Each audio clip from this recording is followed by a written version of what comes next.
Zidane, Electro Ninja here, and welcome back to Electro Ninja's Lab. In today's video, we are, of course, talking about the latest volume here in America of The Promised Neverland, Volume 17. Oh boy. Knowing the fact that soon we are going to be saying goodbye to this series is bittersweet. But this volume was absolutely an amazing volume that I absolutely loved. And we're going to talk about it. So, obviously, to start off, we of course know that this volume is different. It's different from a lot of what we've had in the past. Rather than having very much mystery involved, it's more going into the battle aspect, as many shonen jumps do. This is a war arc. This truly is a war arc. And this volume is basically all of it. Oh boy. There is just so much involved in this one volume that it's honestly insane to just think about.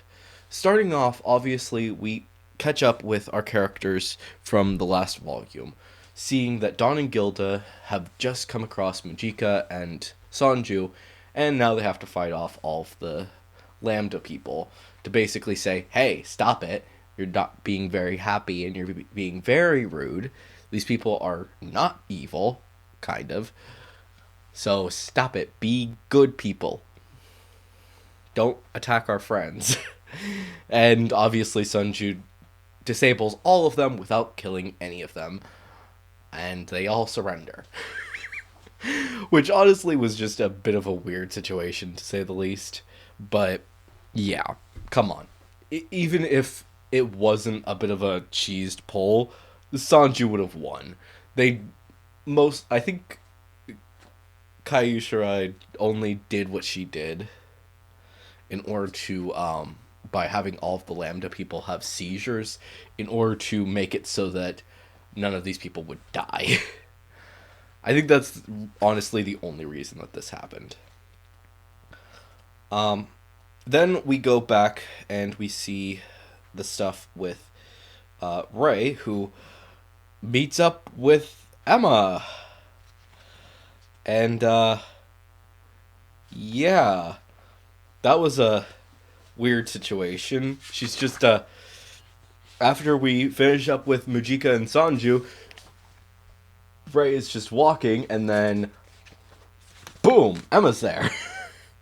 Which was honestly a bit of a shock to me, because we all knew that a lot of things happened with, well, the leader, whatever his name is. And she just made a promise that I'm probably not the only one who's a bit worried about, but they're going to work together, and they're going to stop Norman. And I also want to bring up something really quick about this page. I'm not going to be showing off the actual other page in the manga, but apparently the original plan was to actually have this horse actually be a giraffe, because of the fact that Emma had always wanted to ride a giraffe. But obviously they changed that for some reason, and the fact that, well, giraffes are a bit of a weird situation there. But then, of course, it's time for the war. All of this starts happening, and I don't want to go over too many of the details, but the Tafari is happening, and there is a load of chaos. With the demons that Norman has sided with for this battle attacking the aristocrats, and then Norman taking on the queen, it's honestly just an insane moment. As all of these battles are happening, we're constantly flashing back and forth between Norman and his group taking on the aristocrats, and Emma and Ray running through the city, just trying to get there in time. They have so little time. They're so close. And at the very end, just as you may be thinking, maybe, just maybe they'll make it. Because At this moment, yes, the queen is dead, but not all of the aristocrats are quite yet. We're so close. And just at the last moment, she breaks in, yells, "Norman, I've done it!" to come to the realization that she's failed. The battle was honestly absolutely intense and amazing, and getting to see the story from 700 years ago was actually really interesting as well. To see that Gielan, or whatever his name was actually a pretty reasonable guy, considering the fact that these are demons who are eating humans, but he was actually a good leader, and yet he was destroyed and thrown out and all of these things to cause chaos that destroyed. It was kind of weird, but that's not the point. The point is that Emma has failed. She's made her promise to the leader, however you're going to pronounce his name. I really want to see the anime when it gets to that point, because holy crap, we need to know how to say his name. Why did they not actually? I'm still confused why the heck they didn't say his name in the original animation or the original season, because holy crap, they could have. He was actually mentioned in the actual anime. But I think that a lot of that was mostly due to the fact that they wanted to mostly focus on the kids and take out a lot of the extra mystery that was. They wanted to add more mystery, I guess, is the proper explanation. But yeah, but yes, Norman and Zai. I think that's how his name is pronounced. I keep forgetting how his name's pronounced. I'm sorry, but Zaji. Yeah, I have no idea. Um, but yeah, the weird guy. We also get to see his face, so that's really interesting. But yeah, this whole battle is really just insanity.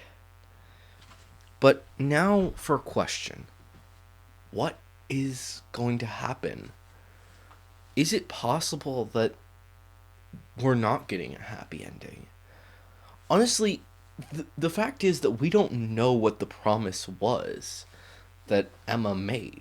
All we know is that everyone is going to go home. They're going to go to the human world and they're going to be free. That is what we know is going to happen. Whether it's because of the fact that they wipe out all of the demons, or it's because of the fact that the promise goes through, remains to be seen, but at the same time, it's a question. A question that's necessary to ask and to answer. What is going to happen? I think that this was an important volume for people to read. And I understand. I've apparently heard that the ending isn't what people wanted. I'm not exactly certain because I haven't read it. But if it is something where the promise does go through, but it's not a happy ending, I think that's reasonable. I think this chapter or this volume is something to actually explain why it's not going to be a happy ending. Promise Neverland was never a happy show or a happy manga by any means. These kids are literally cattle to the demons, and that's all they are. Yet, for some reason, it's different. It's a bit confusing, to say the least. Why is it that these humans and demons have this strange promise?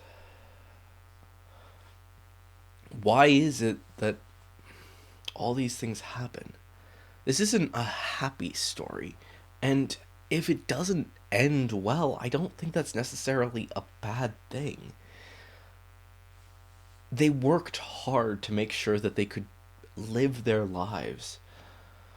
And I think that even if at the end of this story it's not a happy ending, I think that there's still going to be some goodness there. Emma likely sacrificing herself so that the rest of her family, the rest of the humans, can live peacefully, and the demons will live, no longer needing to eat humans, but rather they can eat other animals. So that eventually, when many years have passed and the hatred between these two races has ended, perhaps then these two races will again come together and become a unified world. These questions remain to be answered, but I think it's a reasonable assumption to think that one day, once the demons have recovered, realize that humans aren't necessarily evil or whatever they're going to think, but instead they just want to save themselves and save others, I think that they could actually have a unification again and make peace. But I'm not exactly certain. How the story ends remains to be seen, but I honestly think that the way that it's going, that this story is going to have a good ending. A happy ending? No, but a good ending. An ending that will seem reasonable. And that many fans, for many years to come, will remember The Promised Neverland as being one of the greatest horror/mystery shows ever created. But that's just my opinion and my thoughts. If you have your own thoughts and opinions, definitely make sure to leave them down in the comments below. And of course, if you do have any theories, make sure to leave them down there as well. And make sure to say theory review in your comment if you are going to leave a theory, so we can talk about it in a future video. And of course, if you are new, please subscribe and ring that notification bell so you can see all of our videos as they come out. And of course, if you enjoyed this video, please make sure to leave a like. And like I said, subscribe. If you aren't subscribed, please subscribe, because apparently only like 13% of you guys are actually subscribed. So please make sure to subscribe. And of course, if you do want to support the channel even more, then definitely head down to the description and check out all of our links down there, including our social medias and ways that you can support us financially, including our Patreon, which a big thank you to our current patron, Sheeny, and another big thank you to anyone who buys some merch from the merch store. But anyways, guys, I have been Electro Ninja, and I will see you guys next time. But on!